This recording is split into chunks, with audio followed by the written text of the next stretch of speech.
The billionaire only dated models, until his new assistant walked into his office and stole his...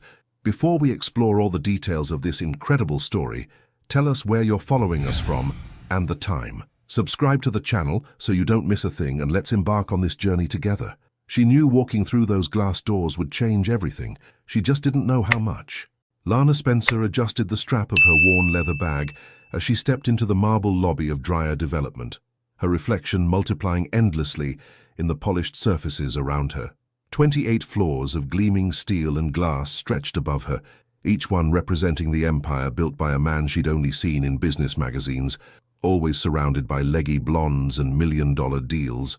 The elevator ride to the executive floor felt eternal.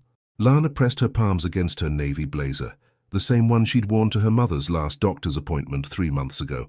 The fabric was starting to pill at the elbows, but it was professional enough. It had to be. This job has to work, she reminded herself, watching the numbers climb. 28 years old, and this is your shot. The receptionist, a stunning redhead with perfectly manicured nails, barely looked up from her computer. You must be the new assistant. Mr. Dreyer is in the corner office. Just knock first. He's had a rough morning. Lana walked down the hall, her heels clicking softly against the marble.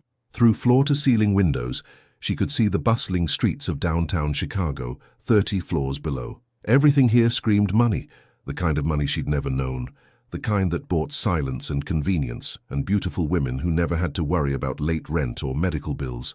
She paused outside the imposing oak door, her hand raised to knock. From inside she could hear a man's voice, sharp and controlled.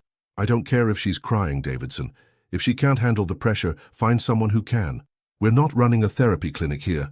Lana knocked twice, firm but respectful. Come in.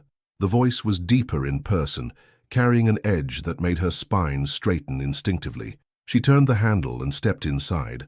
Jackson Dreyer stood with his back to her, phone pressed to his ear, staring out at the city skyline. Even from behind, he commanded attention. Tall, broad shoulders beneath a perfectly tailored charcoal suit.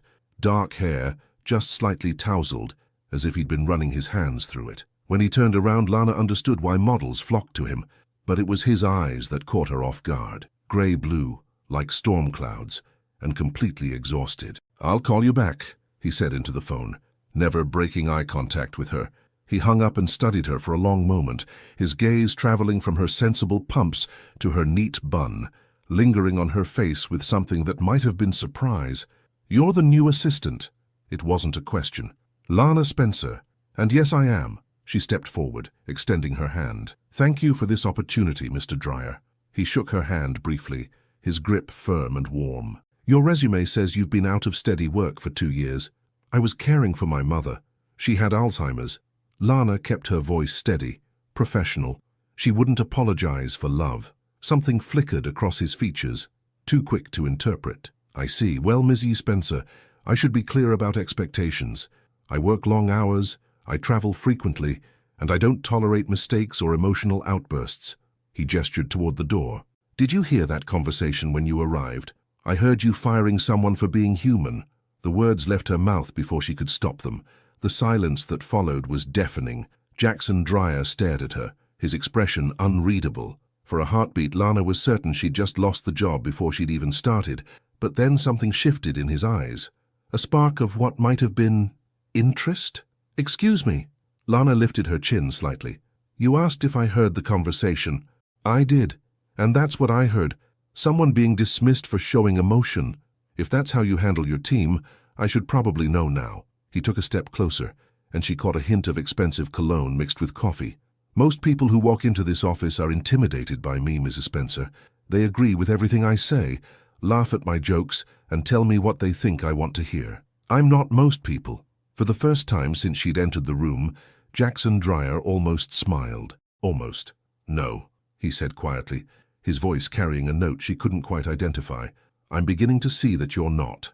He moved behind his massive desk, settling into the leather chair with the fluid grace of a man accustomed to power. But when he looked at her again, there was something different in his expression, a crack in the armor she hadn't expected to find. The job starts now, Mrs. Spencer. Your desk is outside. My coffee is black, my meetings run on time, and my personal life stays personal. He paused, his fingers drumming once against the desk surface. And Mrs. Spencer, "Yes, Mr. Dreyer? Don't ever assume you know what kind of man I am based on one conversation." As Lana turned to leave, she felt the weight of his gaze on her back. She'd expected arrogance, demanded respect, and prepared for coldness. What she hadn't expected was the loneliness she'd glimpsed in those storm-grey eyes. And as she settled at her new desk, organizing the chaos of files and messages left by her predecessor, one thought echoed in her mind. What happened to you, Jackson Dreyer? She had no idea that in the office behind her, he was asking himself the exact same question about her. What do you think Lana saw in Jackson's eyes that made her realize there was more to him than the cold billionaire facade? Have you ever met someone who completely challenged your first impression of them? The coffee was wrong, and somehow that felt like the perfect metaphor for everything. Lana stared at the steaming mug in her hands, dark roast, black, no sugar, exactly as Jackson had specified. But as she approached his office door at 7:30 a.m., she could already hear the tension radiating from within. Phone calls, sharp commands, the sound of a man who hadn't slept properly in weeks. She knocked softly and entered without waiting for permission. "Your coffee, Mr. Dreyer." She set it on his desk, noticing the way his expensive shirt was already wrinkled, his tie loosened despite the early hour. He glanced up from his computer screen, those storm-grey eyes bloodshot and unfocused. "Thank you." His voice was hoarse, distracted. "The Patterson contract needs to be reviewed by 9. The zoning committee meeting moved to 10:30, and I need you to reschedule lunch with... When did you last eat?" The question stopped him mid-sentence. He blinked, as if trying to process why his assistant was asking about his meals instead of taking notes. "Excuse me." Lana studied his face, the sharp cheekbones more pronounced than they should be, the slight tremor in his hands as he reached for the coffee. "You're running on caffeine and stress hormones. When did you last have actual food?" "Mrs. Spencer, I don't pay you to monitor my eating habits." "No, you pay me to make sure you can function effectively." She crossed her arms, unfazed by his dismissive tone. Hard to close billion-dollar deals when you're about to collapse from exhaustion. For a moment, something flickered across his expression. Surprise, maybe even grudging respect. He leaned back in his chair, studying her with renewed interest. "You've been here exactly 18 hours, and you're already trying to manage my life. I'm trying to do my job." Lana moved to the window, glancing down at the busy street below. "Your previous assistant left detailed notes. Apparently, she tried to get you to eat lunch for 6 months. You ignored her every time. And that's why she's no longer here." "No." Lana turned back to face him, her voice gentle but firm. "She's no longer here because you scared her into quitting. There's a difference." The silence stretched between them, charged with intention Lana couldn't quite name. Jackson's fingers drummed against his desk, once, twice, before he stood and walked to the window beside her. "You don't know anything about me, Miss Spencer. I know you haven't been home in 2 days. I know you've been wearing the same shirt since yesterday morning, just with different ties, and I know that whatever you're running from, it's not going to be solved by working yourself into the ground." He turned sharply to face her, and for a split second, his carefully constructed mask slipped. She saw raw exhaustion, yes, but something deeper, a pain so profound it made her chest ache in sympathy. "You think you have me figured out?" His voice was barely above a whisper, but it carried the weight of years. "I think," Lana said carefully, "that you're brilliant at building empires and terrible at taking care of yourself. And I think someone taught you that needing help was weakness." The words hung in the air like a confession. Jackson's jaw tightened, and she thought she'd pushed too far, but then he did something that surprised them both. He laughed. Not the polished corporate laugh she'd heard him use on phone calls, but something real and slightly broken. "My mother used to say the same thing." The admission seemed to catch him off guard. He rubbed his forehead, suddenly looking younger than his 37 years. "She'd make me sit at the kitchen table until I finished every bite of dinner, no matter how late I came home from school." Smart woman. She was. His voice carried a weight of loss that made Lana's heart squeeze. "She died when I was 22. Breast cancer. 3 months from diagnosis to the end." Lana felt the air shift between them. This wasn't the polished billionaire from the magazines. This was a man carrying grief like a second skin, so familiar he'd forgotten it was there. "I'm sorry." "Don't." He straightened, the walls starting to rebuild themselves. "I don't need pity." "Good, because I wasn't offering any." Lana moved back toward the door, then paused. "I was offering understanding. There's a difference." She had almost reached the doorway when his voice stopped her. "Mrs. Spencer." "Yes?" "There's a deli on 5th Street, corner of Madison." They make a good pastrami sandwich. He cleared his throat, looking anywhere but at her. If you're going out for lunch. Lana smiled, the first real smile she'd given since walking into this building. I'll make sure to remember that, Mr. Dreyer. As she settled back at her desk, Lana couldn't shake the image of Jackson as a 22-year-old boy, sitting at a kitchen table, trying to be strong enough to carry the world. She understood that weight, had carried her own version of it through her mother's illness, but she also understood something else now, something that made her chest flutter with an emotion she wasn't ready to name. Beneath all that armor, Jackson Dreyer was still that boy who missed his mother's cooking. An hour later, when she knocked on his door with a pastrami sandwich from 5th and Madison, he looked up at her with an expression she couldn't quite read. You didn't have to. I know. She set the bag on his desk. But sometimes we do things because we want to, not because we have to. As she turned to leave, she heard him unwrap the sandwich. And for the first time since she'd started working there, she heard something that made her heart skip. Jackson Dreyer said very quietly, "Thank you." But what she didn't know was that he wasn't just thanking her for the food. He was thanking her for seeing him as more than the cold, untouchable billionaire everyone else saw, and that terrified him more than any business deal ever had. The last thing Lana expected to find when she arrived at work was Jackson Dreyer sleeping at his desk. It was 6:45 a.m., 15 minutes before she usually started her day, but she'd come in early to prepare for the board meeting. The executive floor was silent, bathed in the soft gray light of dawn filtering through the floor-to-ceiling windows. She'd assumed she'd be alone, but there he was, slumped forward in his leather chair, his head resting on his forearms atop a stack of contracts. His dark hair was disheveled, and even in sleep, tension lined his features. The expensive suit jacket he'd worn yesterday hung wrinkled on the back of his chair. Lana stood in the doorway studying him. Without the sharp alertness in his eyes, without the calculated control in his posture, Jackson looked young, vulnerable, human. She noticed the empty coffee cups scattered across his desk, 4 of them, the pizza box from late last night, still containing 2 cold slices. Her heart clenched as she realized he'd probably never left the building. Moving quietly, she retrieved a soft throw blanket from the small couch in his office, a blanket that looked like it had never been used, and gently draped it over his shoulders. He stirred slightly, but didn't wake. "What are you running from?" she whispered, more to herself than to him. "Bad dreams, mostly." Lana jumped, her hand flying to her chest. Jackson's eyes were open now, watching her with an intensity that made her breath catch. But there was no anger in his gaze, no embarrassment at being caught vulnerable, just tired honesty. "I'm sorry, I didn't mean to wake you. I just thought that I looked pathetic sleeping at my desk." He sat up slowly, rubbing his neck with a grimace. "That you looked exhausted." Lana stepped back, giving him space. "When did you last sleep in an actual bed?" Jackson considered the question seriously, as if he genuinely had to think about it. "Tuesday? Maybe Monday." He glanced at his watch and swore softly. "What day is it?" "Thursday." "Right." He ran his hands through his hair, trying to restore some semblance of order. "The board meeting is at 9. It's been moved to 10:30. I called everyone this morning." Lana kept her voice gentle, matter of fact.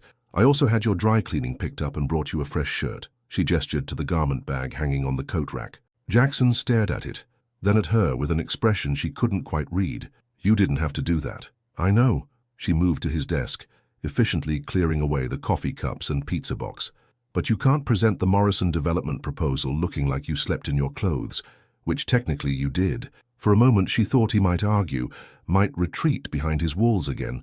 Instead, he did something that surprised them both. He smiled. A real smile, soft and grateful and completely unguarded.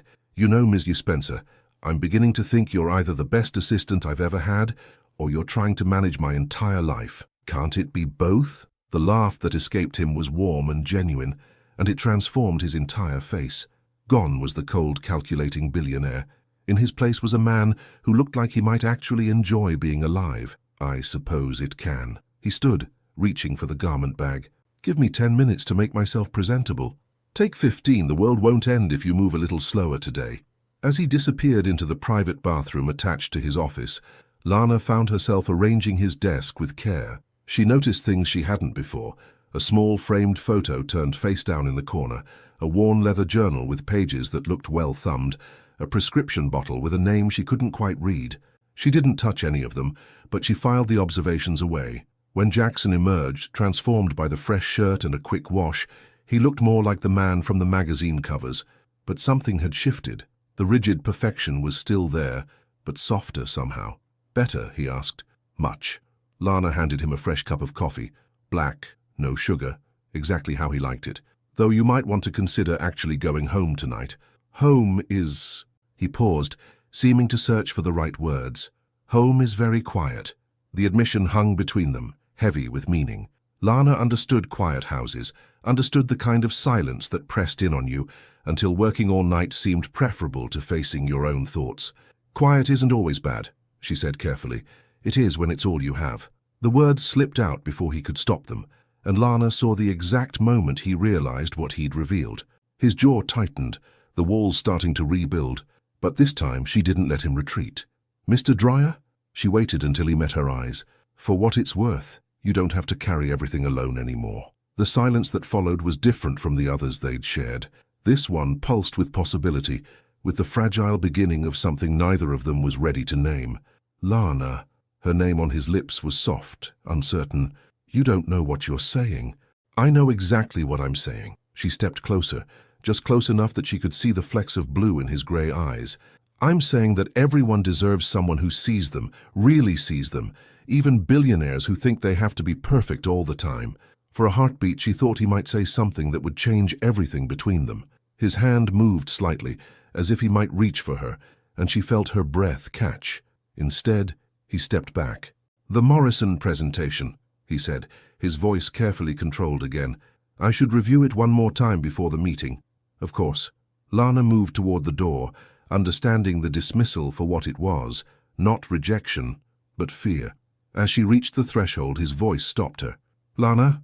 She turned back, hope fluttering in her chest. "Thank you. For the blanket, for the shirt, for—" He gestured vaguely, unable to finish the sentence. "For seeing you," she finished quietly. The look he gave her was so intense, so full of longing and terror and something that might have been hope, that it took her breath away. But all he said was, "Yes." As Lana settled at her desk, her heart racing for reasons she didn't want to examine too closely, she couldn't shake the feeling that something fundamental had shifted between them. And in his office, Jackson Dreyer stared at the door she'd just walked through, wondering when his carefully controlled world had started to feel less like a fortress and more like a prison. The scariest part wasn't that she could see through his defenses. It was that he was starting to want her to. Everything unraveled on a Tuesday. Lana arrived at the office to find Jackson already at his desk, phone pressed to his ear, his free hand gripping the edge of his desk so tightly his knuckles had gone white. Even from the doorway, she could see the tension radiating from his entire body. "No, I don't care what the Tribune is reporting," he said, his voice deadly calm. "I want a statement ready in 20 minutes, and I want our legal team to—" He noticed her standing there and held up one finger, his gray eyes darker than she'd ever seen them. "Fix it, Davidson, or find someone who can." He ended the call and immediately reached for his laptop, his movements sharp and agitated. "What's wrong?" Lana asked, setting down her bag and moving closer to his desk. "Business." The word was clipped, dismissive. "Nothing you need to worry about." But Lana had learned to read the subtle signs of his stress over the past 2 weeks. The way his jaw tightened when he was truly upset, the slight tremor in his hands when he was fighting to maintain control.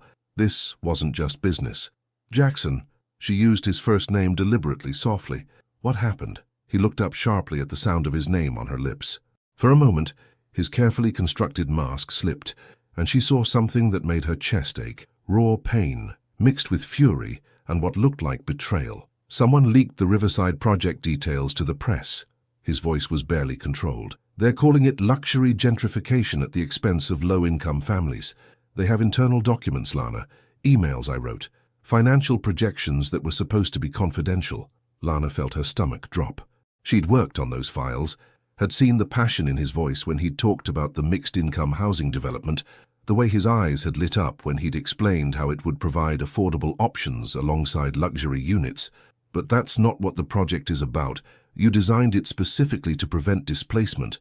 "I know what I designed it for." Jackson stood abruptly, pacing to the window. "But that's not the story they're telling.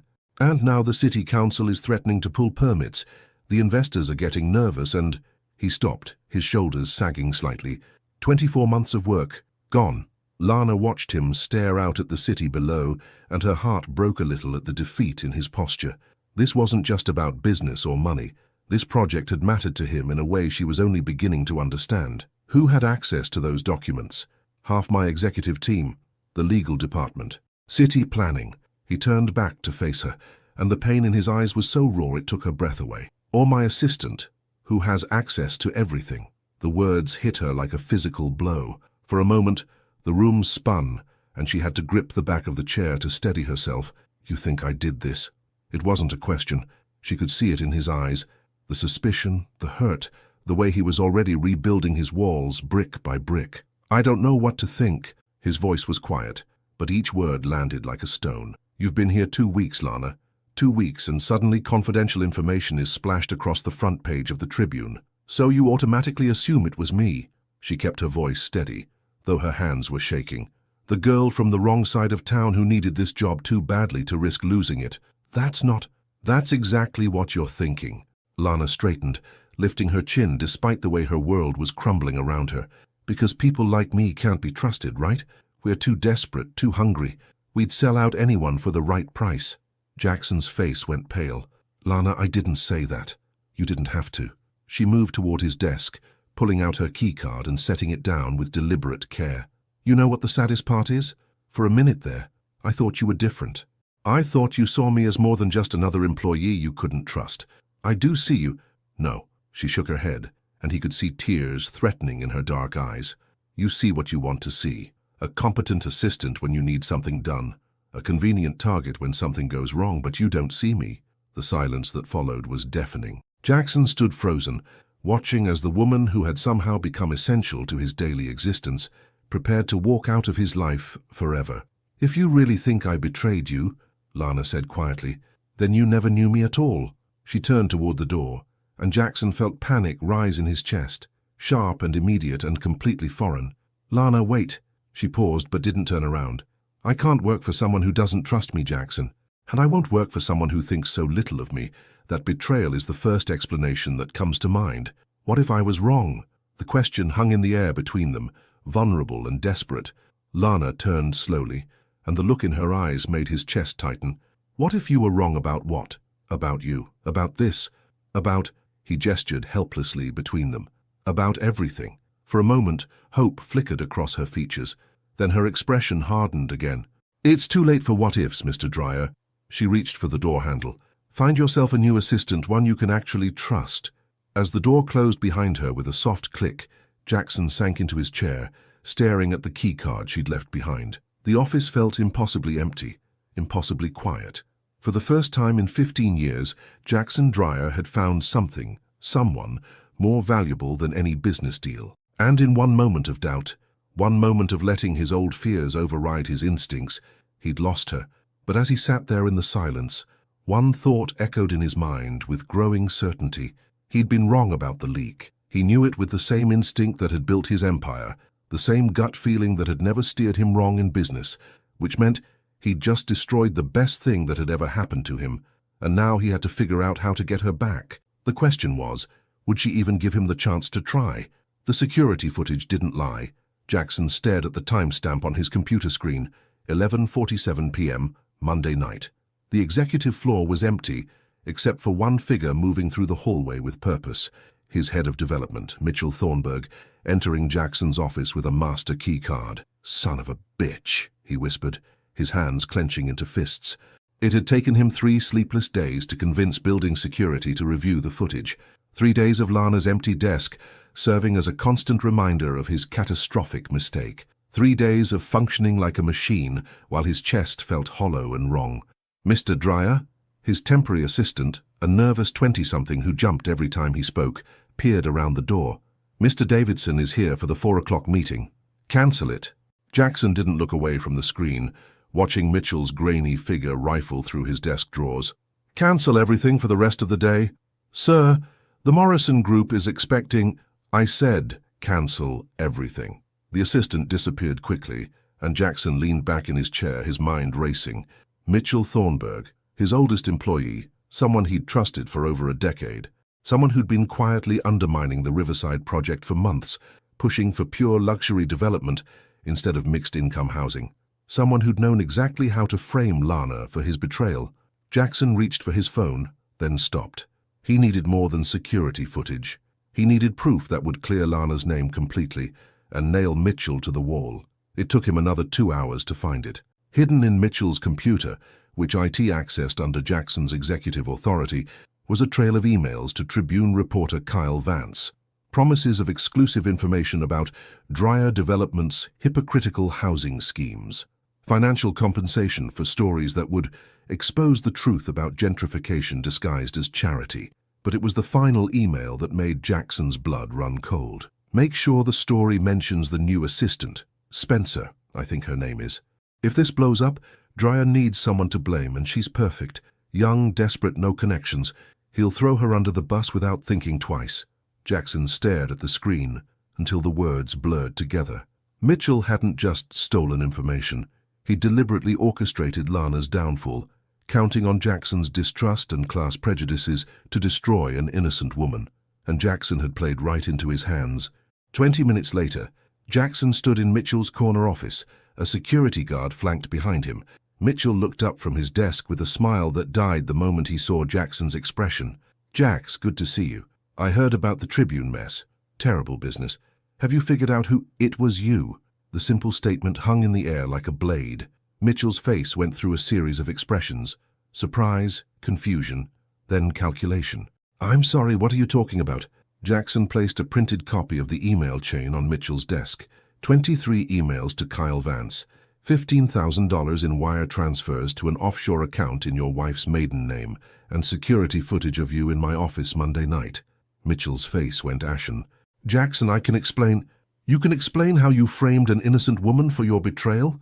How you counted on me being enough of a prejudiced bastard to blame her instead of investigating properly?" Jackson's voice was deadly quiet. "Please, I'd love to hear that explanation." "She's nobody." Mitchell's mask finally slipped completely. "Some girl from the projects who wormed her way into your good graces.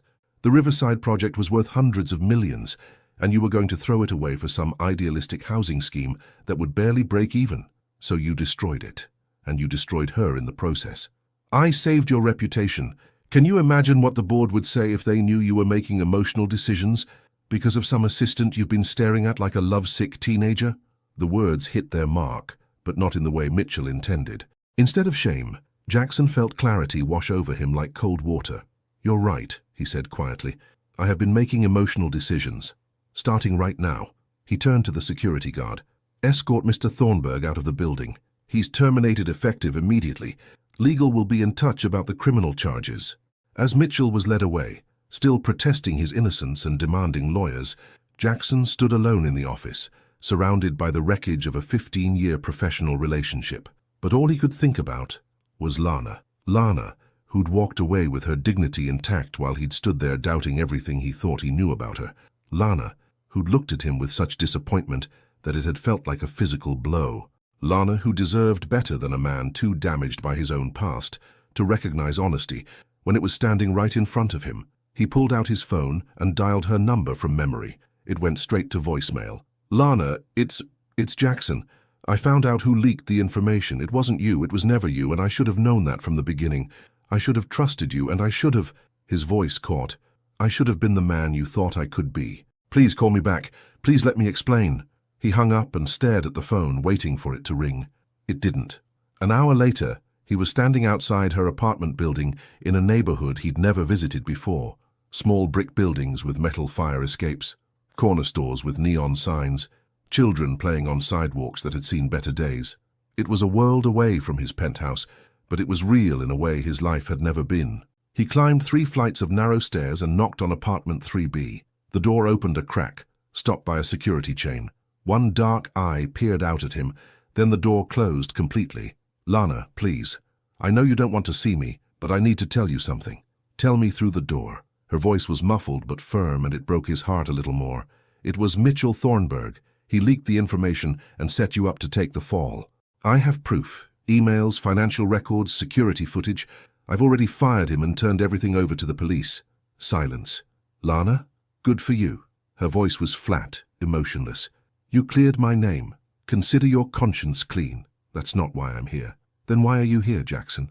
He pressed his forehead against the door, speaking to the wood that separated them. Because I was wrong. Not just about the leak, but about everything. Because I let my own fears and prejudices make me into exactly the kind of man I swore I'd never become. Because you deserved better from me, and I failed you in the worst possible way.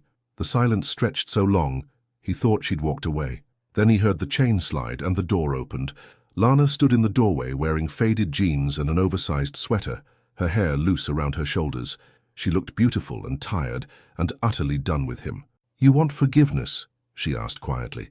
"I want a chance to earn it." She studied his face for a long moment, and he held his breath. "You hurt me, Jackson. Not just professionally, but personally. You made me feel like all the ways I'm different from your world, my background, my skin color, my circumstances, made me someone you couldn't trust. That's not true, isn't it?" She leaned against the doorframe. "The moment something went wrong, you looked at the girl who grew up poor and black and decided I must be the problem. How am I supposed to forgive that?" The question hung between them, and Jackson realized he didn't have an answer that would fix what he'd broken. All he had was the truth. "You're not," he said quietly. "You're not supposed to forgive that. You're supposed to demand better from me. And if you give me a chance, just one chance, I'll spend every day proving that I can be the man you believed in." Lana looked at him for a long moment, and he saw years of disappointment in her eyes, not just from him, but from a world that had taught her to expect exactly this kind of betrayal. "I don't know if I can trust you again, Jackson." "Then don't," he said. "Don't trust me. Make me earn it, day by day, until you're sure." For the first time since he'd arrived, something shifted in her expression. Not forgiveness, but maybe the possibility of it. "What are you asking for?" "A second chance. A real one." He took a careful step closer. "Come back to work. Let me show you that I learned something from losing you. Let me prove that you were right to believe in me, even when I wasn't." Lana was quiet for so long that Jackson's heart started to sink. Then she spoke, her voice barely above a whisper. "If I come back, things can't go back to the way they were. I know.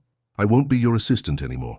I'll be your partner on the Riverside project. Equal say, equal credit, equal respect. Yes.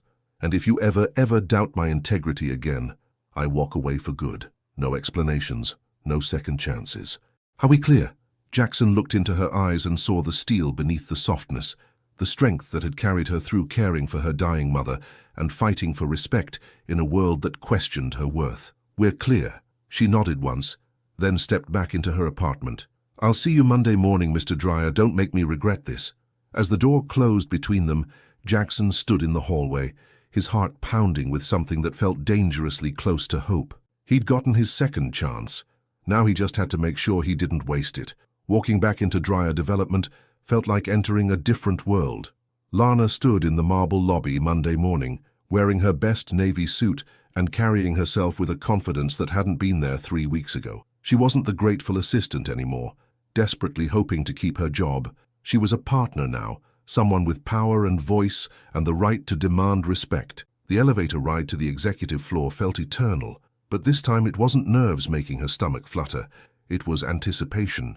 When the doors opened, she found Jackson waiting for her. He looked different too, still impeccably dressed in his charcoal suit, still radiating that controlled power that made people stop and stare. But there was something new in his gray eyes when he looked at her, something that looked almost like reverence. "Good morning, Mrs. Spencer." His voice was formal, careful. "Thank you for coming back." "Good morning, Mr. Dreyer." She stepped past him, noting how he didn't try to guide or hover. "I believe we have a project to save." He fell into step beside her as they walked toward the conference room, and Lana caught the subtle stares from other employees. Word traveled fast in corporate buildings, and she could practically hear the whispers. The assistant who walked out, the one who came back as a partner. What does she have on him? Let them wonder. "I've called a meeting with the full development team," Jackson said as they reached the conference room. "Everyone who worked on Riverside. I thought you should hear their ideas before we move forward." "We should hear their ideas," Lana corrected gently. "This is a partnership now, remember?" Something flickered across his features. Surprise, maybe, or appreciation. "Right. We." The conference room was already full when they entered. 12 people around the polished oak table, all turning to stare as Lana took the seat directly across from Jackson, instead of in a corner with a notepad. "Everyone," Jackson began, his voice carrying easily through the room, "I'd like you to meet Lana Spencer, my new partner on the Riverside Development Project. She'll be leading the community outreach and affordable housing components with full authority to make decisions regarding those aspects. The silence that followed was deafening. Lana could see the confusion, the barely concealed skepticism. She'd been an assistant 3 weeks ago. Now she was sitting at the head table like she belonged there. "I know some of you are wondering about my qualifications," Lana said, her voice calm and clear. "I grew up in neighborhoods like the one we're trying to develop. I understand what gentrification actually looks like when you're the one being priced out. And I know the difference between development that serves a community and development that destroys one." She pulled out a folder, research she'd been doing in her time away, community meetings she'd attended, surveys she'd conducted on her own time. The current Riverside plan is beautiful on paper, but it's missing something crucial: the voices of the people who actually live there. We've designed affordable housing without asking what affordable means to them. We've planned community spaces without understanding what the community actually needs. She spread photos across the table, images from her visits to the neighborhood, conversations with residents, children playing in lots that would be demolished. Mrs. Rodriguez runs a daycare out of her apartment because there's nowhere else for working parents to leave their kids. The Martinez family operates a corner store that's been in business for 30 years, but they're worried about rent increases. The community center burned down 2 years ago, and they've been meeting in a church basement ever since. Lana looked around the table, meeting each skeptical gaze. These aren't obstacles to our development. They're opportunities. What if we incorporated Mrs. Rodriguez's daycare into our community center design? What if we guaranteed commercial space for local businesses like the Martinez store? What if we made the affordable housing truly affordable by basing it on current neighborhood income levels instead of citywide averages? The room had gone completely quiet. Lana could see wheels turning, minds reconsidering everything they thought they knew about the project. "How much would all of that cost?" asked Janet Mueller, the lead architect. "Less than you'd think," Lana replied, "and far less than the lawsuits and community protests we'll face if we ignore these concerns." She pulled out another set of documents, budgets she'd worked out, comparable projects from other cities, cost-benefit analyses that would make any CFO proud. "I've also identified 3 potential funding sources for the community components: federal grants for mixed-income housing, state funding for neighborhood revitalization, and private foundation money for education and childcare facilities." Jackson leaned forward, and Lana caught the look of barely contained amazement on his face. "You did all of this in 3 weeks?" "I did all of this because I care about getting it right." She turned to face him directly. "The question is, do we want to build something that looks good in architectural magazines, or do we want to build something that actually improves people's lives?" The silence stretched for a long moment. Then Jackson smiled, not his polished corporate smile, but something real and warm and proud. "I vote for changing lives." He looked around the table. "All in favor of scrapping our current plans and starting over with Lana's community-first approach?" Every hand went up. As the meeting broke up and teams began forming around Lana's new vision, she found herself alone with Jackson in the conference room. "That was incredible," he said quietly.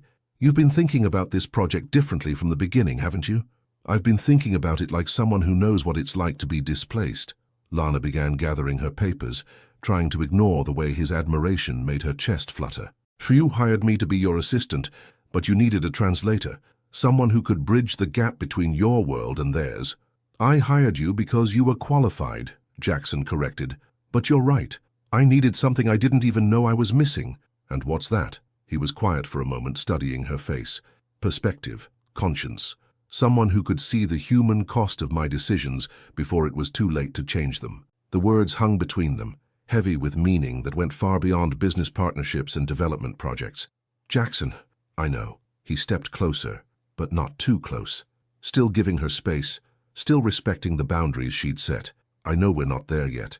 I know I have to earn back your trust, but Lana, watching you in that meeting, seeing you fight for people who can't fight for themselves, I've never been more proud to know someone." The sincerity in his voice made her breath catch. This wasn't the smooth billionaire charm she'd seen him use on others. This was raw honesty, vulnerability offered without expectation of return. "We should get back to work," she said softly, but she didn't move away. "We should," he agreed, but his eyes never left her face. For a moment, they stood there in the empty conference room, suspended between what they were and what they might become. The air between them hummed with possibility, with the fragile beginning of something rebuilt on stronger foundations. Then Lana's phone buzzed with a text, breaking the spell. "The Martinez family wants to meet tomorrow," she said, checking the message. "They're cautiously interested in our plans, but they want details about the commercial space guarantees." "Then we'll give them details." Jackson moved toward the door, then paused. "Lana, thank you for coming back, for pushing us to be better. For Sam, for not giving up on the idea that I could be better too." As he walked away, Lana stood alone, surrounded by her plans and proposals, her heart beating just a little too fast. 3 weeks ago, she'd thought she was walking into a job. Now she realized she'd walked into the chance to change everything, including herself. But the most dangerous part wasn't falling for Jackson Dreyer, the billionaire. It was falling for the man he became when he thought no one was watching, the one who listened when she spoke, who valued her ideas, who looked at her like she was exactly what he'd been searching for his entire life. The question was, could she trust that man to stay? The community meeting was supposed to be routine. Lana stood in the basement of St. Mary's Church, surrounded by folding chairs and the smell of fresh coffee, watching as residents of the Riverside neighborhood filed in. Elderly couples clutching worn folders of documents, young mothers with babies on their hips, teenagers who looked skeptical about any promises adults might make. These were her people, not because of skin color or economic status, but because she understood their wariness, their hope tempered by too many disappointments. Jackson entered quietly, carrying rolled blueprints and wearing jeans instead of his usual suit. The gesture wasn't lost on the room or on Lana. He'd listened when she'd told him that showing up in a $3,000 suit would send the wrong message. "Good evening, everyone," Lana began, her voice carrying easily through the small space. "Thank you for coming. I know some of you are wondering why you should trust another developer with another set of promises. I'm here to tell you why this time is different." She gestured to Jackson, who moved to stand beside her, close enough to show unity, far enough to make it clear she was leading this conversation. "Mr. Dreyer and I want to show you our revised plans, but more importantly, we want to hear your concerns, your neighborhood, your voices, your decisions." An older woman in the front row, Mrs. Patterson, who'd lived on Riverside for 47 years, raised her hand. "How do we know you won't just tear everything down and build condos we can't afford?" "Because we're going to put it in writing," Lana replied. "Legal contracts that guarantee affordable housing stays affordable. Commitments that local businesses get first priority for commercial space. Community oversight of all development decisions." She nodded to Jackson, who unrolled the blueprints on a folding table. "These aren't final plans," he said, his voice careful and respectful. "They're starting points. Every single detail can be changed based on what you tell us tonight." For the next hour, they walked through the designs. The integrated daycare center that Mrs. Rodriguez had suggested.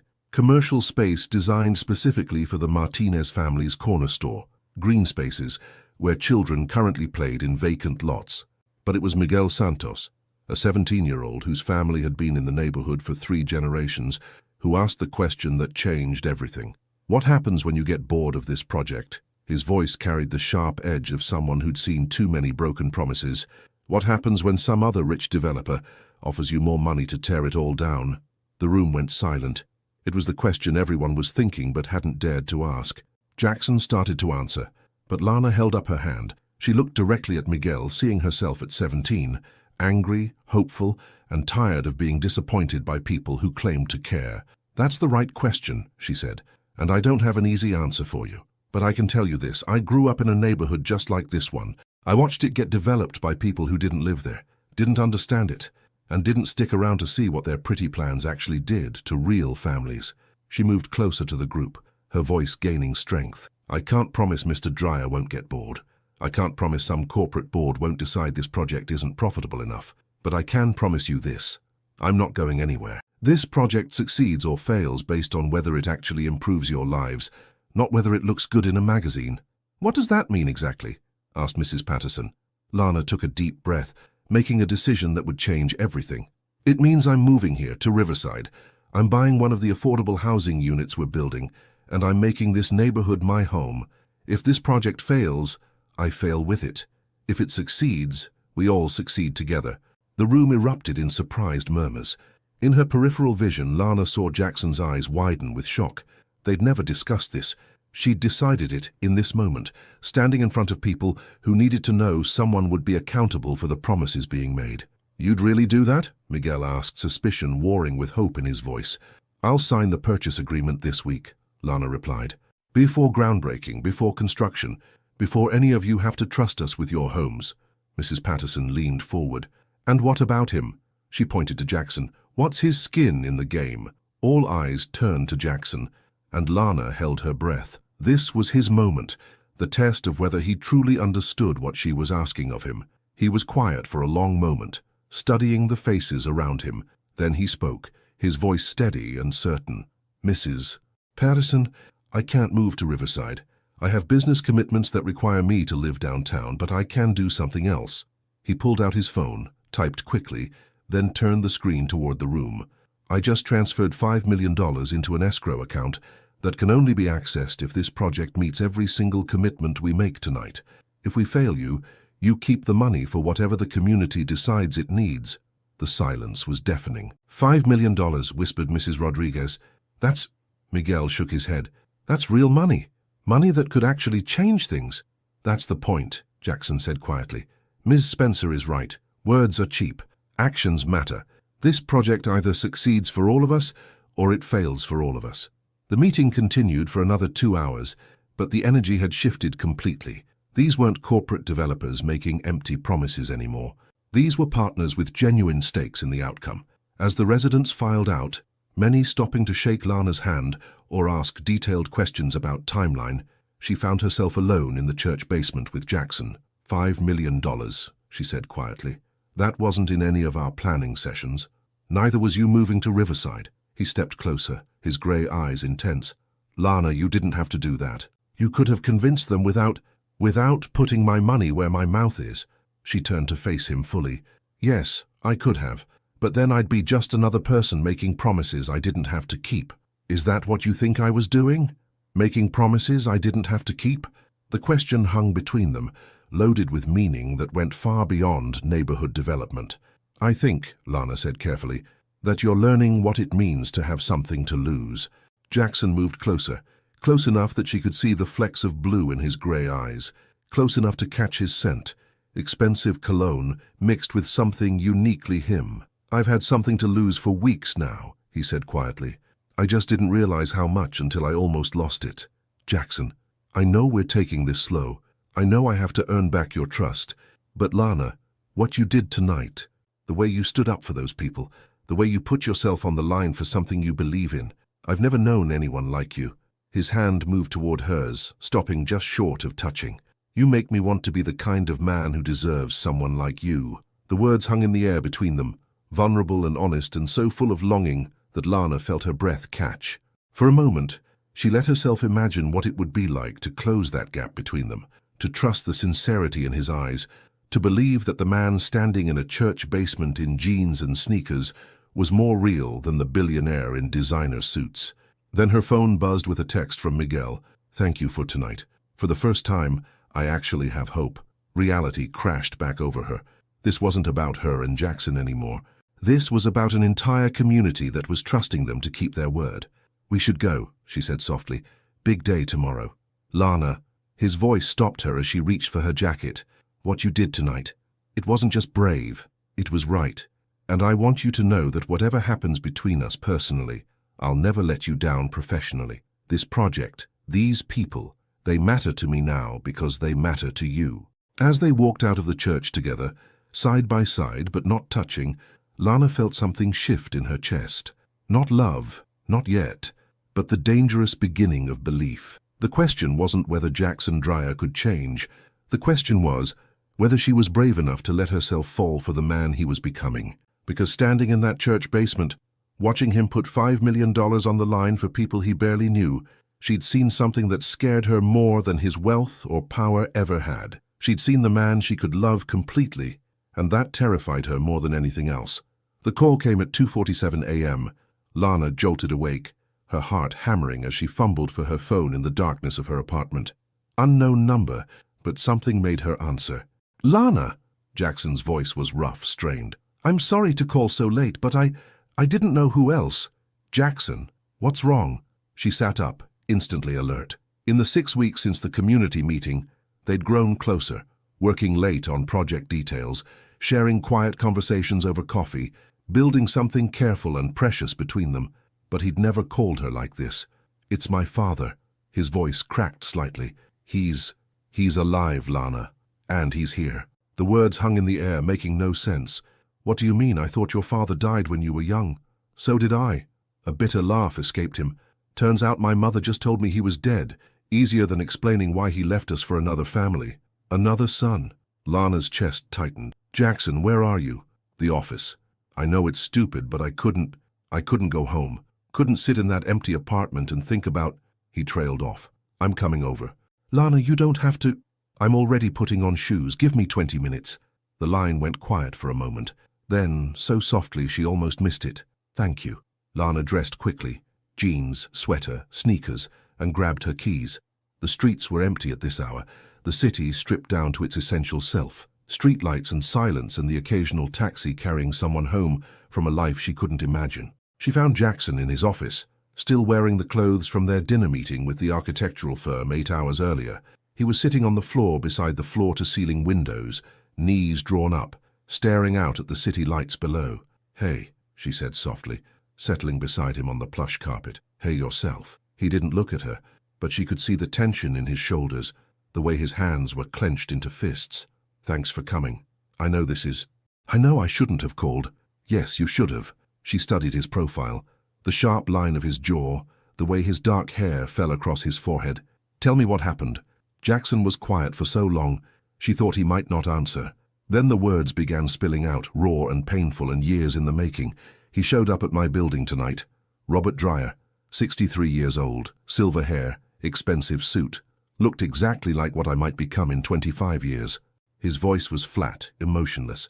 He said he'd been following my career, said he was proud of what I'd accomplished. How long has he been gone? 31 years. I was 6 when he left." Jackson finally turned to look at her, and the pain in his grey eyes made her breath catch. "My mother told me he died in a car accident. I grieved for him, Lana. I spent my entire childhood missing a man who was alive and well and raising another family 2 states away." Lana felt anger rise in her chest, not at the boy who'd lost his father, but at the adults who'd made choices that shattered a child's world. What did he want? Connection. The word came out like a curse. He's dying, apparently. Cancer. Wants to make amends before it's too late. Wants to explain why he left, why he stayed away, why he never tried to contact me until now. "And what did you tell him?" Jackson laughed, but there was no humor in it. "I told him to go to hell. Then I came here and sat on this floor for 4 hours, trying to figure out why I feel like I'm 6 years old again." Lana moved closer, close enough that their shoulders touched. "Because some wounds never heal, they just get covered up. And when someone presses on that spot, it hurts just as much as it did the first time." He turned to look at her, something vulnerable and grateful flickering in his expression. "How do you always know exactly what to say?" "Because I know what it feels like to have a parent disappoint you." She thought of her own father, present in body but absent in every way that mattered, a man who'd left her and her mother to fend for themselves long before he actually walked out the door. Different circumstances, same wound. They sat in comfortable silence for a moment, the city sprawling endlessly below them. Then Jackson spoke again, his voice barely above a whisper. "Do you know what the worst part is? For about 30 seconds when I first saw him, I was happy. 30 seconds of thinking my father had come back for me. Then reality kicked in, and I realized he'd only come back because he was dying. That's not your fault, Jackson, isn't it?" He turned to face her fully. "Maybe if I'd been a better son, maybe if I'd been worth staying for—" "Stop!" Lana's voice was firm, cutting through his self-recrimination. "You were 6 years old. Whatever choices your parents made, whatever lies they told, whatever pain they caused, none of that was about you. You were a child who deserved better from the adults who were supposed to protect you." The words hit their mark. She watched his carefully constructed walls crumble, watched years of suppressed grief and anger and abandonment issues rise to the surface. "I don't know how to forgive him," he said quietly. "I don't know how to forgive her. And I don't know how to stop feeling like that 6-year-old boy who wasn't worth staying for." Without thinking, Lana reached for his hand. His fingers closed around hers immediately, desperate and strong and slightly trembling. "You don't have to forgive them," she said. "Not today, maybe not ever, But you have to forgive yourself for believing their actions had anything to do with your worth. How? By looking at the man you've become despite them. By seeing what I see when I look at you. And what's that? Lana studied his face. The pain and hope and fear all tangled together in his grey eyes. This was dangerous territory, these words that would change everything between them. But sitting on the floor of his office at 3 a.m., watching him fall apart and try to hold himself together simultaneously, she realized she was already in too deep to worry about safety. I see a man who builds communities instead of just buildings. I see someone who puts $5 million on the line for people he barely knows because it's the right thing to do. I see a man who calls his business partner at 3 a.m., not because he wants something from her, but because he trusts her enough to be vulnerable. Her thumb traced across his knuckles, and she felt him shiver slightly at the contact. I see someone worth staying for, Jackson. Even when things get complicated, even when the past hurts, even when forgiveness feels impossible. The silence that followed was charged with everything they hadn't said, everything they'd been building toward for weeks. Jackson's free hand moved to cup her face, his thumb brushing across her cheekbone with devastating gentleness. "Lana," he said, her name a prayer and a question and a confession all at once. "I know." She leaned into his touch, her heart racing. "I know this is complicated. I know we're supposed to be taking things slow. I know we work together and there are a million reasons why this is a bad idea. But I care about you. Not the billionaire, not the boss, not the public image. I care about the man sitting on this floor at 3 a.m., trusting me with the parts of himself he doesn't show anyone else." Jackson's breath caught. "I care about you too, more than I should, more than is probably smart." Probably. They were so close now that she could count his eyelashes, could see the exact moment when his gaze dropped to her lips and stayed there. "Lana," her name was barely a whisper. "Yes?" "If I kiss you right now, everything changes. We can't go back to just being business partners. We can't pretend this is just professional." "I know. And if this goes wrong, if I mess this up the way I mess up everything important," she pressed her finger to his lips, silencing his fears. "Then we'll deal with that when it happens. But right now, in this moment, I want you to kiss me. I want you to stop thinking and calculating and worrying about what might go wrong. What if I'm not good at this, at being what you need?" Lana smiled, and it was soft and sure and full of a hope that terrified them both. "Then you'll learn. Because that's what people do when they care about each other. They figure it out as they go." The kiss, when it finally came, was nothing like she'd expected. Soft and tentative and desperate all at once, like he was trying to memorize the feel of her lips against his, like he couldn't quite believe she was real, that she was choosing him despite everything. When they broke apart, both breathing hard, Jackson rested his forehead against hers. "I don't want to hurt you," he whispered. "Then don't. What if I don't know how to do this? What if I'm too damaged?" Lana pulled back just enough to meet his eyes. "Then we'll figure it out together. One day at a time, one kiss at a time, one moment of trust at a time." As they sat there on the floor of his office, the city beginning to wake up around them, Lana realized she'd crossed a line she couldn't uncross. She wasn't just falling for Jackson Dreyer anymore. She was already gone. And for the first time in her life, that didn't scare her. It felt like coming home. The first photograph appeared in the Tribune's business section on a Thursday morning. Lana stared at her phone screen in the coffee shop across from the construction site, her heart sinking as she read the headline, "Dreyer's new love interest from assistant to girlfriend in record time." The photo was grainy, but unmistakable. Her and Jackson walking out of St. Mary's Church together after last week's community meeting, his hand on the small of her back, both of them smiling.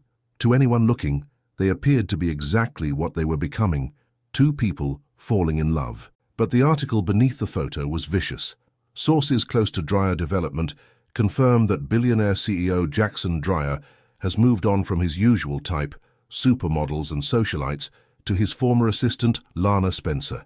The relationship raises questions about workplace harassment and whether Spencer's rapid promotion from secretary to development partner was based on merit or other considerations. Lana's hands shook as she read further. They dug into her background, her mother's illness, her previous employment gaps. They'd found photos of her old apartment, interviewed former neighbors who described her as nice enough, but always seemed to be reaching above her station. Her phone buzzed with a text from Jackson. "Ignore it. Complete garbage. Heading to site now." But Lana couldn't ignore it, because buried beneath the sensationalism and classist assumptions was a question that had been gnawing at her for weeks. Was she fooling herself about what this really was?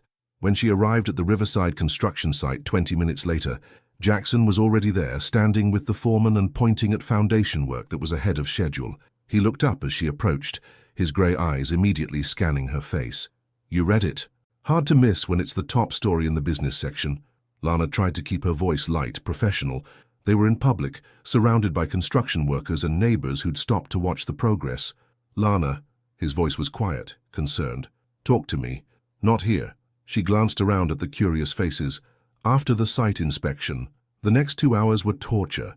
They walked through the partially constructed community center, reviewed progress on the affordable housing units, met with Mrs. Rodriguez about the integrated daycare space. All normal, professional interactions that felt completely surreal, given the chaos in Lana's head, because the article had forced her to confront something she'd been avoiding. What exactly were she and Jackson to each other? They'd kissed once, 3 weeks ago, in his office at 3 a.m. Since then there had been stolen moments, hands touching as they passed documents, conversations that ran long into the evening, looks that lasted just a beat too long, but they hadn't defined anything, hadn't talked about what was happening between them. Now the whole city was talking about it instead. When they finally made it back to his car, a modest sedan he'd started driving to the neighborhood instead of his usual luxury vehicles, Jackson turned to face her fully. "Okay, talk to me. What's really going on?" Lana stared out the windshield at the construction site, watching workers pour concrete for what would become the community center's foundation. Solid, permanent, built to last. "They're not entirely wrong," she said quietly. "What?" "The article, they're not entirely wrong." She turned to meet his eyes. "I was your assistant. You did promote me. We are involved, or becoming involved, or whatever this is. From the outside, it looks exactly like what they're saying it looks like." Jackson's jaw tightened. "You think I promoted you because we were sleeping together?" "No." The word came out sharper than she intended. "I think you promoted me because I earned it, but I also think—" She took a breath, forcing herself to say the words that had been haunting her. "I think I need to know what we're doing here, Jackson. Because right now to everyone else I look like another woman who slept her way to the top, and I can't live with that." The silence that followed was deafening. Jackson stared at her, something like hurt flickering across his features. "Is that really what you think? That this is some kind of quid pro quo arrangement?" "I think," Lana said carefully, "that I've worked my entire life to be taken seriously. And in one newspaper article, all of that gets reduced to sleeping with the boss. So what are you saying?" The question hung between them, loaded with implications that terrified her, because she knew what the smart thing to do was: step back, keep things professional, protect her reputation and her heart from the inevitable damage that came from loving someone in a different league. But looking at Jackson's face, seeing the genuine confusion and hurt there, she realized the smart thing and the right thing weren't the same. "I'm saying," she began slowly, "that if we're going to do this, really do this, I need to know it's real. Not a rebound from your models and socialites. Not a convenience because I'm already in your life. Not gratitude because I helped you through a crisis. Lana, I need to know that you see a future with me. A real future, not just stolen moments and secret kisses and pretending we're just business partners when other people are watching." Jackson was quiet for a long moment, his hands gripping the steering wheel. When he finally spoke, his voice was so soft she had to lean closer to hear him. "Do you want to know what I see when I look at you?" "Yes. I see the woman who called me out on my prejudices in our first meeting. I see someone who fought for a community that wasn't even hers because it was the right thing to do. I see the person who came to my office at 3 a.m. because I was falling apart and didn't judge me for it." He turned to face her fully, his grey eyes intense and certain. "I see the woman I want to build something with. Not just this project, not just a business partnership, but a life. A real life with Sunday morning coffee and fights about whose turn it is to take out the trash and meeting each other's families and all the boring, beautiful, ordinary things I never thought I wanted." Lana's breath caught. "Jackson, I know the timing is terrible. I know the optics are bad. I know dating your business partner is complicated and messy and potentially career-ending for both of us." He reached for her hand, his fingers intertwining with hers. "But I also know that I've never felt about anyone the way I feel about you, and I'm tired of pretending that's not true." "What are you asking me?" "I'm asking you to take a leap with me. I'm asking you to stop worrying about what other people think and start focusing on what we think, what we want, what we're building together." Lana studied his face, searching for any hint of uncertainty or manipulation. All she saw was honesty, raw, vulnerable, and absolutely certain. "The article will be the first of many," she said quietly. "People are going to question everything about us, about my qualifications, about your motives. Are you prepared for that? Are you?" The question forced her to look at her own fears, her own insecurities about worthiness and belonging, because this wasn't really about the newspaper article or public opinion. This was about whether she believed she deserved to be loved by someone like Jackson Dreyer. "I'm scared," she admitted. "So am I." His thumb traced across her knuckles. "I'm scared of messing this up. I'm scared of not being good enough for you. I'm scared that you'll realize you can do better than a damaged billionaire with trust issues." "And I'm scared," Lana said, "that I'll always be the assistant who got lucky, that I'll never be your equal in other people's eyes." "Then let's be scared together." Jackson lifted their joined hands, pressing a soft kiss to her knuckles.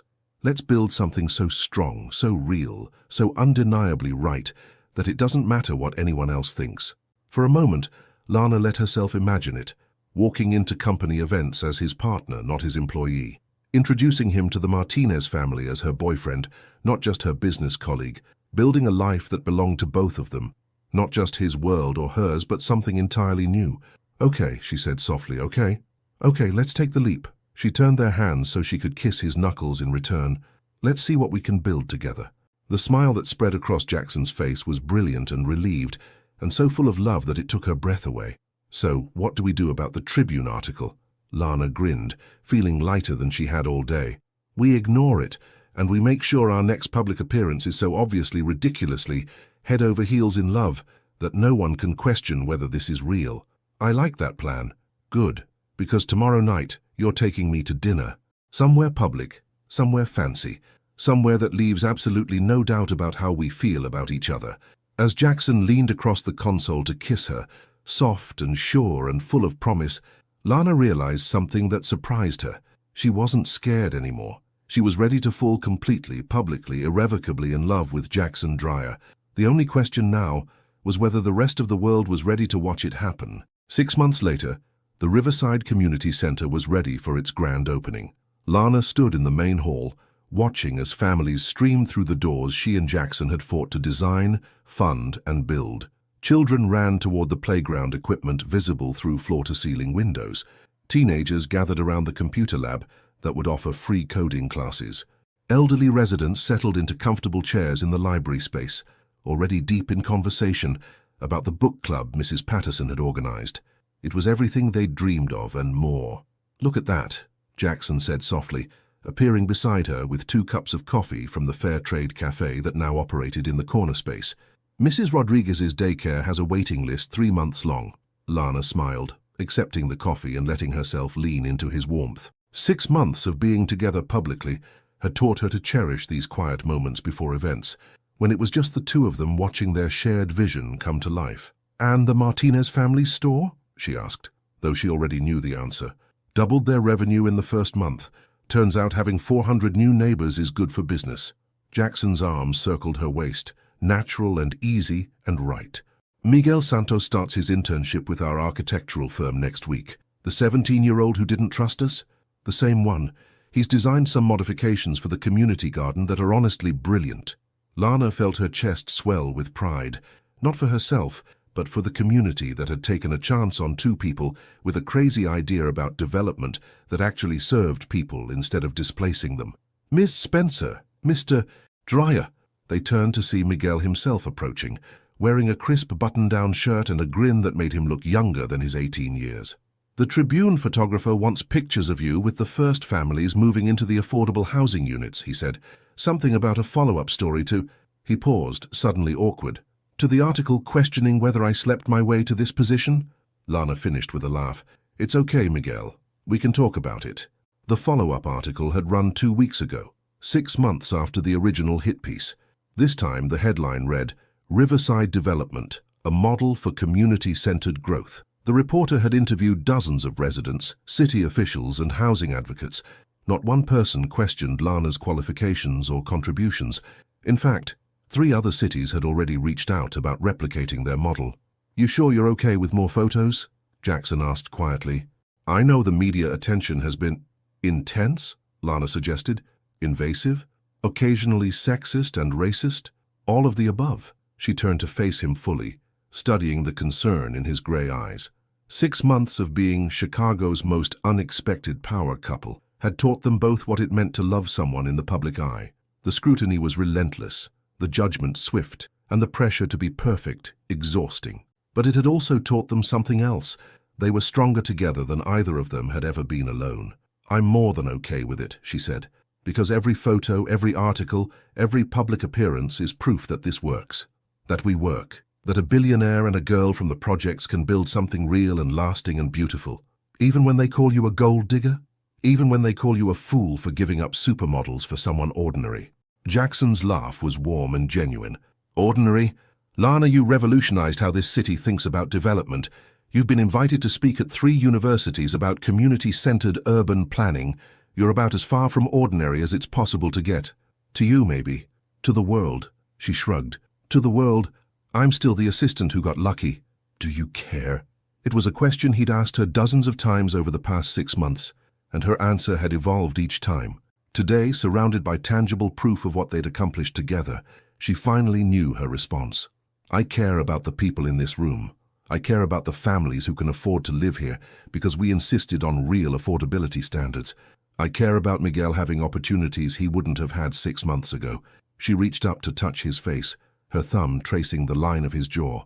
"I care about you and me and what we're building together. Everything else is just noise." The kiss he gave her was soft and public and full of 6 months' worth of certainty. When they broke apart, Lana noticed several people had stopped to watch them with fond smiles. "Get a room," called Mrs. Patterson from across the hall, but she was laughing. "Soon," Jackson called back, making Lana's eyes widen.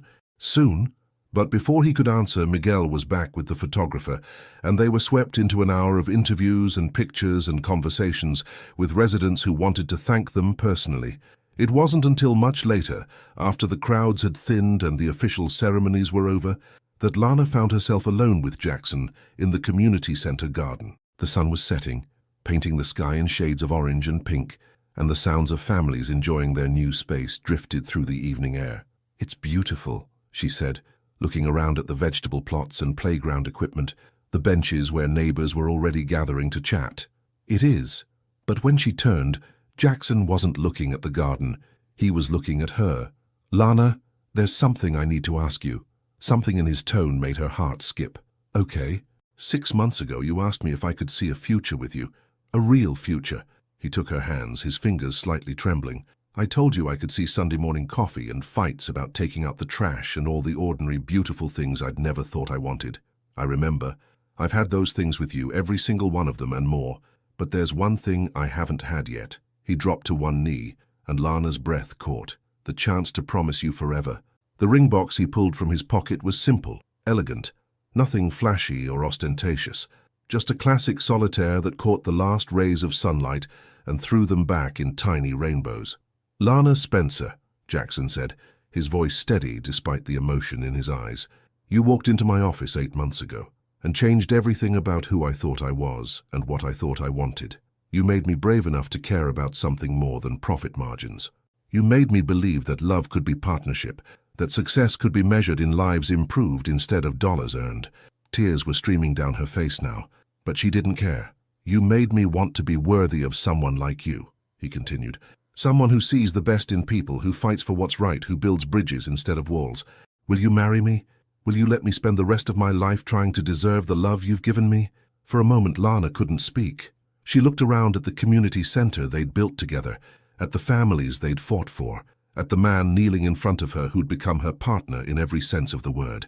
"Yes," she said, laughing through her tears. "Yes, of course, yes."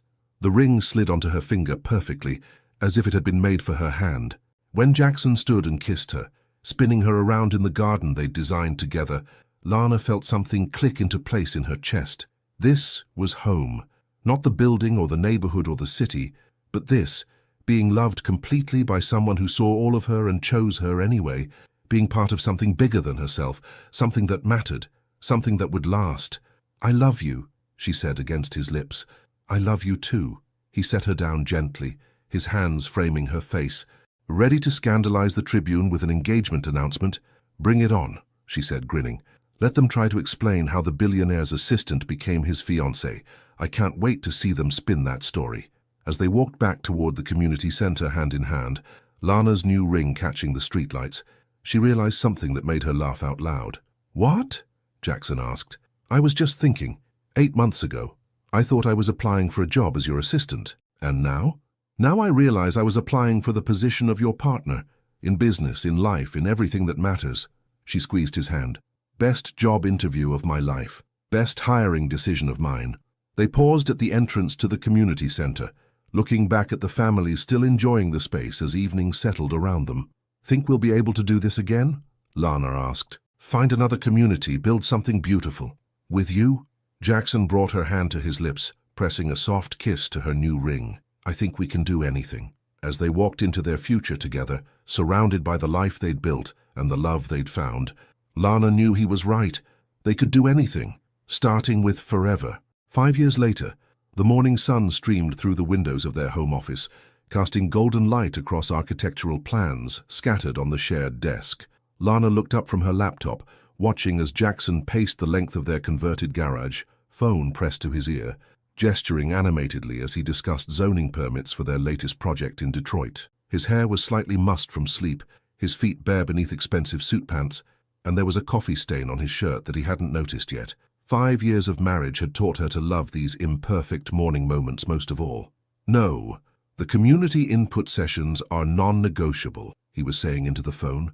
We don't break ground until every resident has been heard. That's how we work. That's how we work. Lana smiled, remembering when those words would have been impossible for him to say. Their company, Dreyer Spencer Development, now operated in 7 cities, each project built on the same principles they'd established in Riverside. Community first, profit second, sustainability always. It wasn't the fastest way to build wealth, but it was the only way that let them sleep peacefully at night. Mama Lana! Mama Lana! The voice belonged to Sophia Martinez Chen, age 4, who came barreling through the office door with the kind of energy that could power small cities. Behind her, moving more sedately, came Mrs. Rodriguez with baby James strapped to her chest. I'm sorry, Mrs. Rodriguez said, slightly breathless. She heard Uncle Jackson on the phone and wanted to show you her drawing. Never apologize for Sophia, Lana said, scooping the little girl into her arms. What did you draw, sweetheart? Sophia thrust a crayon masterpiece toward her, stick figures holding hands in front of what might have been a building or possibly a rainbow. It's you and Uncle Jackson and me and baby James and Abuela Rodriguez and all the people in our neighborhood. It's beautiful. Lana kissed the top of Sophia's head, breathing in the scent of strawberry shampoo and childhood joy. Should we put it on the refrigerator? Yes. Next to the picture of your wedding, Mrs. Rodriguez settled into the armchair they kept in the office, specifically for these impromptu visits. At 72, she'd become the unofficial grandmother to half the children in Riverside, including the 2 that Lana and Jackson were in the process of adopting. How are the home studies going? Mrs. Rodriguez asked quietly. Final visit is next week, Lana replied, her heart doing the little flutter it always did when she thought about Marcus and Destiny, siblings, ages 6 and 8, who'd been in foster care for 2 years. The social worker says everything looks good, but you're nervous. Terrified, Lana admitted. What if we're not ready? What if we mess up? What if they don't actually want to be here permanently? Jackson ended his call and crossed to where she sat with Sophia, his hand settling on her shoulder with the easy intimacy of 5 years together. Then we'll figure it out, he said quietly. Same way we figured out everything else. It was the same thing he'd said when they'd bought the house in Riverside 3 years ago, choosing to live in the community they'd helped revitalize instead of the penthouse downtown. The same thing he'd said when they'd started the scholarship fund for local high school graduates. The same thing he'd said when Lana had cried for an hour after their first failed adoption match. We'll figure it out. Besides, Sophia piped up from Lana's lap, Marcus and Destiny already picked out their rooms when they visited last week. Destiny wants the one with the window seat so she can read, and Marcus wants the one next to Uncle Jackson's office so he can help with the building plans. How do you know all that? Jackson asked, grinning. Because I asked them, obviously. They're going to be my brother and sister, so I needed to know important stuff. The casual way Sophia claimed the children as family made Lana's chest tight with emotion. This was what they'd built together, Not just successful businesses or beautiful buildings, but a community where love expanded to include whoever needed it most. Speaking of important stuff, Mrs. Rodriguez said, shifting baby James to her other arm, Miguel wanted me to tell you that his girlfriend said yes to his proposal. He's planning to ask if you'll design their house. Miguel's engaged? Lana practically bounced with excitement, making Sophia giggle. When, where, who is she? Why didn't he call us? Because, said a familiar voice from the doorway, I wanted to tell you in person. Miguel Santos stood in the entrance to their office, looking every inch the successful architect he'd become. Confident, professional, and wearing a grin that stretched from ear to ear. Behind him stood a woman with kind eyes and paint-stained fingers who had to be the fiancée. This is Carmen, Miguel said, pulling the woman forward. Carmen, these are the crazy people who changed my life when I was 17, and too angry to appreciate it. I've heard so much about you both, Carmen said, accepting Lana's enthusiastic hug. Miguel talks about the Riverside project constantly. I think half of our first date was him explaining community-centered development principles. And you still said yes to a second date? Jackson asked, amused. She's an art teacher, Miguel explained. She understood the part about building things that actually serve people. Plus, she's designing a mural for the new community center in Detroit. As the conversation flowed around her, Miguel and Carmen's wedding plans, baby James's first attempts at solid food, Sophia's detailed plans for being the best big sister ever. Lana found herself stepping back mentally to observe the scene. 5 years ago, she'd walked into Jackson's office looking for a job. Now she was surrounded by the family they'd chosen and the community they'd built, in a house filled with laughter and plans for the future. Tomorrow, if everything went well, Marcus and Destiny would be moving into their forever home. Next month, Miguel and Carmen would start building theirs. Next year, there would be new projects, new communities, new opportunities to prove that development could serve people instead of displacing them. What are you thinking about? Jackson asked softly, appearing beside her as the others migrated toward the kitchen for Sophia's promised refrigerator art installation. Just this, she gestured around them. All of it. How different everything is from where we started. Good different.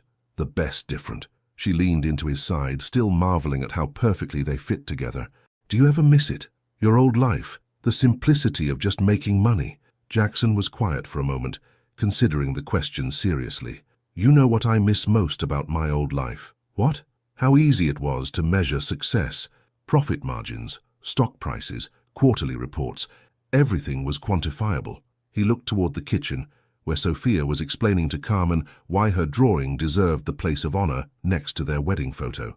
This is messier, harder to measure. You can't put community impact in a spreadsheet.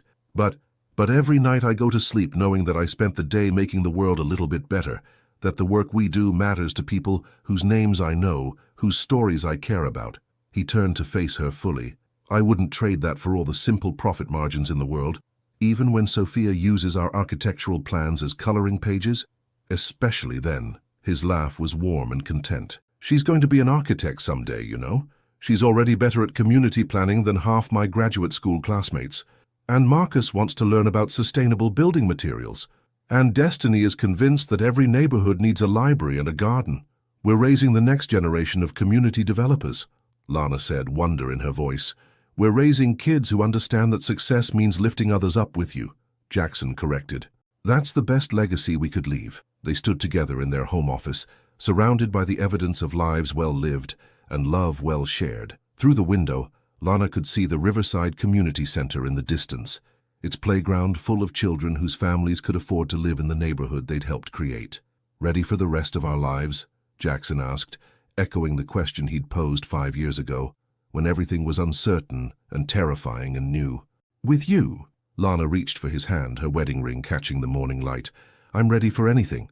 And as they walked toward the kitchen to join their chosen family, Lana knew with absolute certainty that she was ready for Marcus and Destiny to come home for good, ready for whatever challenges their next project would bring, ready for the beautiful, messy, meaningful life they'd built together. One community, one family, one day at a time. Because the best love stories weren't about finding your prince, they were about finding your partner in building a better world. What would you have done differently if you knew then what you know now? And what's the most important lesson this story taught you about love, success, and what really matters in life? Your participation in the channel is very important. Please leave your opinion in the comments. Thank you so much for watching until the end. If you enjoyed this story, don't forget to subscribe to the channel, leave a like, and comment your thoughts. Your participation is very important to us. See you next time.